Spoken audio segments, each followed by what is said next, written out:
Hey there, Roothaven grounds family. If you're anything like me, you're probably looking at that mountain of fall leaves in your yard right now and thinking, there has to be a better way than bagging these up for the curb. Well, I've got fantastic news for you.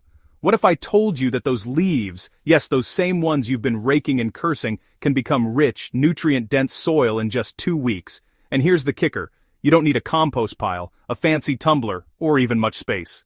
This is the lazy gardener's dream come true, and I'm about to show you exactly how to do it.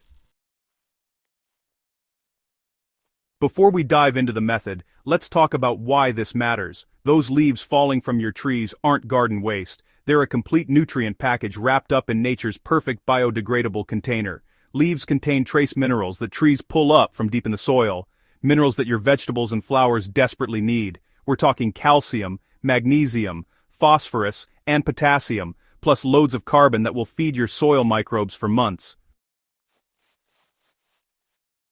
The traditional compost pile approach. Sure, it works, but it takes 6 months to a year, requires regular turning, and honestly, most of us don't have the time or desire to manage a 3-bin system. What I'm sharing with you today is different. It's faster, simpler, and happens right where you need the soil, in your garden beds. Here's what makes this approach revolutionary. Instead of waiting for leaves to slowly decompose through traditional composting, we're going to use a combination of moisture, nitrogen, and microbial activity to break them down at lightning speed. Think of it as supercharging nature's process. The technique I use at Roothaven grounds has transformed how I approach fall garden cleanup, and I know it's going to change your gardening game too. The beauty of this method is that it works whether you have 10 bags of leaves or just a few wheelbarrows full. You're going to create what I call leaf lasagna right in your garden beds or in contained spaces, and in about 14 days, you'll have dark, crumbly soil amendment that your plants will absolutely thrive in. Let me walk you through what you'll need. First, obviously, are your leaves. Any leaves work, but I've found that a mix is best. Oak and maple leaves are fantastic, but don't stress if you only have one type available. If your leaves are whole, that's perfectly fine. But if you have a mulching mower, running over them once will speed up the process even more. Shredded leaves have more surface area for microbes to work on, which means faster decomposition. Next, you'll need a nitrogen source. This is crucial because leaves are incredibly high in carbon, and microbes need nitrogen to break down that carbon efficiently. I use 3 different nitrogen sources depending on what I have on hand: fresh grass clippings, coffee grounds, or a good, organic fertilizer with high nitrogen content. You could even use alfalfa meal or blood meal if you have them in your gardening shed. The ratio we're aiming for is roughly 1 part nitrogen source to about 25 parts leaves by volume.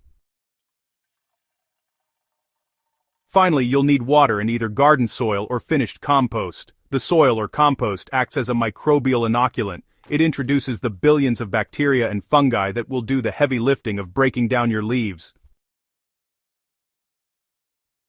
Now let's get into the actual method. Start by choosing your location. This could be an empty garden bed, a corner of your yard, or even large contractor bags if you're short on space. I prefer working directly in my beds because by the time the leaves break down, they're already exactly where I want them for spring planting. Begin with a 4 to 6 inch layer of leaves. Don't pack them down. We want air to circulate. Next, add your nitrogen source. If you're using grass clippings, spread about an inch layer over the leaves. If you're using a dry fertilizer, follow the package directions, but be generous. Sprinkle a thin layer of garden soil or compost over this, maybe half an inch. This introduces your microbial workforce. Now water everything thoroughly. I mean, really soak it. The pile should be as wet as a wrung-out sponge. Moisture is absolutely critical here because decomposition is essentially a wet chemical process. Dry leaves won't break down in 14 days. They'll just sit there looking at you. Repeat these layers until you've used all your leaves or reached about 2 to 3 feet in height. If you're working in a garden bed, you can go right up to this height without worry. Top everything with a final layer of soil or compost and water again. Here's where things get exciting. Within 48 hours, you should be able to stick your hand into the pile and feel warmth. If you have a compost thermometer, you'll see temperatures climbing to 130 or even 150 degrees Fahrenheit. This heat is microbial activity in full swing, billions of organisms literally eating their way through your leaves. So, around day 4 or 5, you'll want to check the moisture level. If the pile feels dry, go ahead and water it again. Honestly, I can't stress enough how important moisture is to this process. Back when I was starting out, I lost days of decomposition time just because I let things dry out. You'll probably notice the pile shrinking, sometimes, pretty dramatically. A 3-foot pile might reduce to just 8 inches by day 7. This is totally normal and actually exactly what we want. The leaves are breaking down into smaller and smaller particles.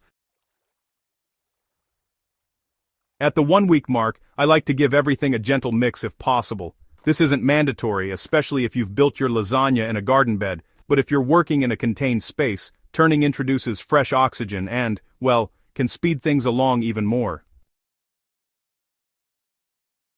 By day 10, you should see significant transformation. Those leaves that went in whole or shredded are now breaking apart into smaller fragments. The pile should smell earthy and rich. If it smells sour or unpleasant, it's probably too wet and lacking oxygen. By the 2-week mark, you'll have something absolutely magical. While it won't look like the bagged compost you buy at the garden center, it's going to be a bit chunkier. What you've created is incredibly valuable. The leaves have broken down into a dark, crumbly material that's perfect for amending your soil. Some larger leaf pieces might remain, and that's actually beneficial. They'll continue breaking down slowly, providing long-term organic matter. I use this material in several ways at Roothaven grounds. If I'm preparing beds for spring, I work it directly into the top 6 inches of soil. It improves soil structure, increases water retention, and feeds the soil food web. For established beds, I use it as a top dressing around plants, and if I have extra, I'll store it in bags or bins until I need it. Let me share some challenges you might encounter. If your pile isn't heating up, you likely need more nitrogen or more moisture. Add some grass clippings or fertilizer and water thoroughly. If it's heating up but smells bad, you've got too much nitrogen or not enough oxygen. Add more leaves to balance things out. If after 14 days things aren't as broken down as you'd like, don't worry, give it another week. Variables like outside temperature, leaf type, and moisture levels can affect timing. I've had batches finish in 10 days and others take 3 weeks.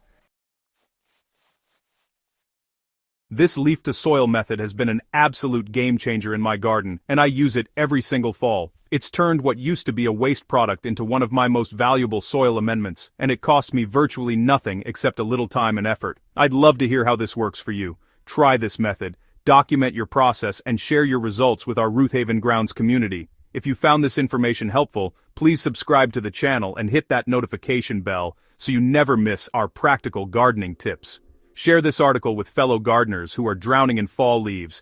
They'll thank you come spring when they're working with that beautiful, rich soil. Let's keep growing together, one leaf pile at a time.